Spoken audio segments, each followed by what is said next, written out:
Ratu Shima dikenal sebagai sosok pemimpin perempuan yang tegas.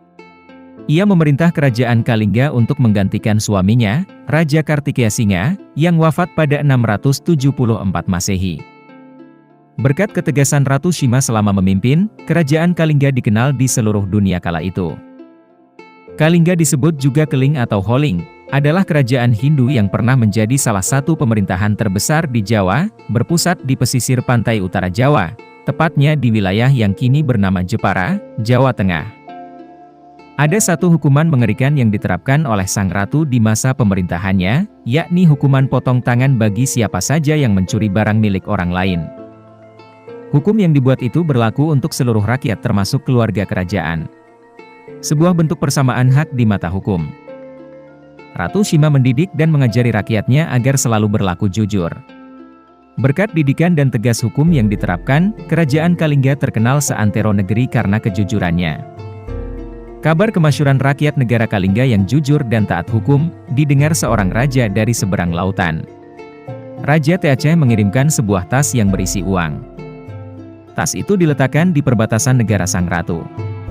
Meski melihat tas itu, orang-orang hanya melewatinya. Tak ada yang berani menyentuhnya. Tas itu tetap di sana hingga 3 tahun lamanya. Hingga pada suatu hari, putra mahkota tanpa sengaja menyentuh tas itu. Ratu Shima pun marah besar sampai ingin membunuh putranya itu. Namun, dia keburu dicegah para menterinya. Kesalahanmu terletak di kakimu, karena itu sudah memadai jika kakimu dipotong, tegas sang ratu. Para menteri kembali menghalanginya. Akhirnya, Ratu Shima memotong ibu jari kaki sang pangeran. Dengan sikapnya, dia ingin memberi contoh kepada rakyatnya. Raja Aceh pun takut dan tak berani menyerang negara sang ratu. Terlepas benar atau tidaknya cerita legenda tersebut, Ratu Shima memang sangat dikenal dengan ketegasannya. Nama Shima kerap diidentikan dengan istilah Simo yang berarti singa. Kendati begitu, sang ratu sangat dicintai rakyatnya. Ratu Shima sendiri bukan berasal dari Jawa. Ia lahir pada sekitar tahun 611 Masehi di Sumatera bagian selatan, di dekat daerah yang kini bernama Musi Banduasin. Ratu Shima, putri seorang pemuka agama Hindu Shiva, diboyong ke Jepara setelah menikah dengan pangeran dari Kalingga bernama Kartikeyasinga. Setelah Kartikeyasinga wafat pada 674 Masehi, Ratu Shima melanjutkan peran suaminya sebagai penguasa Kalingga. Ratu Shima naik tahta karena 2 anaknya, yakni Parwati dan Narayana, masih kecil. Antara Kalingga dengan kerajaan-kerajaan di negeri Melayu memang terjalin ikatan kekerabatan yang cukup erat. Ibunda Kartikeyasinga atau mertua Ratu Shima, adalah putri dari kerajaan Sribuja yang berpusat di Palembang. Kelak, kerajaan ini ditaklukkan oleh Sriwijaya pada 683 Masehi. Setelah diperistri oleh Kartikeyasinga, Ratu Shima sempat tinggal di kawasan yang disebut Adihyang, di pegunungan Dieng yang sampai saat ini masih didapati candi-candi bercorak Hindu. Maka, sempat terjadi perdebatan terkait lokasi kerajaan Kalingga meskipun dugaan terkuat tetap Jepara. Berdasarkan dokumentasi surat menyurat milik Kekhalifahan Bani Umayyah yang disimpan di Museum Granada, Spanyol. Diketahui jika Khalifah Utsman bin Affan, ketika itu sempat mengutus armada lautnya yang dipimpin Muawiyah bin Abu Sufyan, untuk melakukan ekspedisi mengenalkan Islam ke daratan Cina, termasuk ke Nusantara.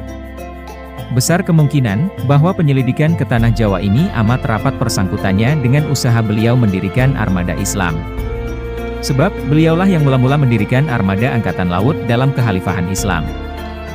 Mungkin sekali bahwa setelah utusan itu, atau mata-mata menyelidiki sendiri ke Tanah Jawa, dan menguji informasi tentang keteguhan hati Ratu Shima, Baginda hendak mengirim utusan memasuki pulau-pulau Nusantara. Lalu armada laut yang dipimpin Muawiyah bin Abu Sufyan ini sempat singgah di pantai utara Jawa yang ketika itu berada dalam wilayah kerajaan Kalingga. Muawiyah bin Abu Sufyan yang di kemudian hari menjadi khalifah Islam ini sebelumnya mendengar kabar ada kerajaan Hindu di seberang lautan yang diperintah oleh seorang raja wanita yang bijaksana.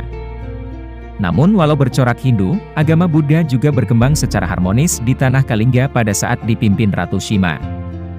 Pamor Ratu Shima dalam memimpin kerajaannya sangat luar biasa, amat dicintai rakyat jelata hingga lingkaran para elit kekuasaan. Bahkan konon tak ada satu warga anggota kerajaan pun yang berani berhadapan muka dengannya, apalagi menantang. Hal itu disebabkan oleh karisma dari sang ratu sendiri yang luar biasa, sehingga siapapun amat segan kepadanya. Kabar mengenai kebijakan dan kejujuran Ratu Shima ini diperoleh dari para pedagang Arab yang telah sampai ke kerajaan Kalingga. Di masa kepemimpinannya, kerajaan Kalingga pun mencapai puncak keemasan. Kalingga mengambil alih peran bandar dagang teramai yang awalnya dikuasai oleh kerajaan Tarumanegara di pesisir utara Jawa bagian barat. Disebutkan oleh catatan Tionghoa, Kalingga disebut sebagai negara yang sangat kaya. Terdapat sebuah gua yang airnya mengandung garam dan keluar dengan sendirinya. Raja tinggal di Pulau Jawa, dan dibantu oleh 32 menteri tinggi. Di sekeliling negara ini terdapat 28 negara kecil yang mengakui kekuasaannya di Jawa. Selain itu, kerajaan Kalingga juga telah menjalin kerjasama dengan Kekaisaran Cina sejak abad 5 Masehi.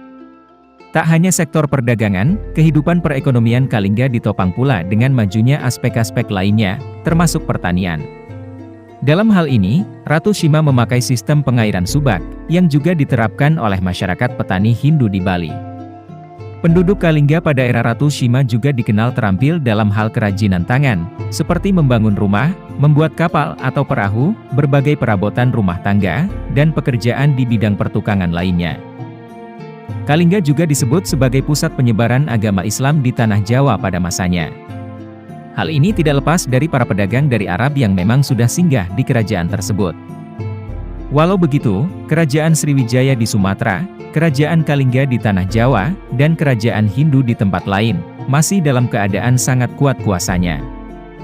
Sebab itu, maka pengembara-pengembara Arab yang pertama itu belumlah dapat dengan leluasa menyampaikan dakwahnya kepada penduduk. Catatan inilah yang mengubah pandangan orang tentang sejarah masuknya agama Islam ke tanah air. Pada beberapa catatan sebelumnya, disebutkan masuknya Islam dimulai pada abad 11 Masehi, maka sekarang telah dinaikkan 4 abad lagi ke atas, yaitu abad 7 Masehi.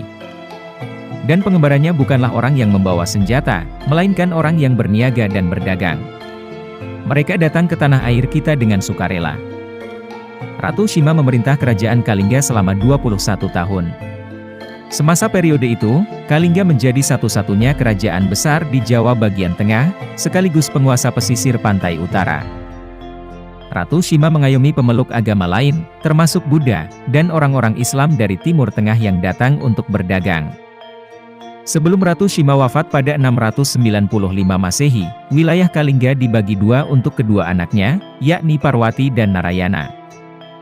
Parwati, yang diperistri Rahyang Mandi Minyak dari kerajaan Sunda Galuh, menguasai Kalingga Utara. Sedangkan bagian selatan diserahkan kepada Narayana. Parwati nantinya punya cucu bernama Sanjaya, yang menikah dengan Dewi Sudiwara yang tidak lain adalah cucu dari Narayana. Perkawinan antar cicit Ratu Shima ini dikaruniai anak laki-laki bernama Rakai Panangkaran, lahir pada 717 Masehi. Rakai Panangkaran inilah yang kelak menurunkan raja-raja besar di Jawa.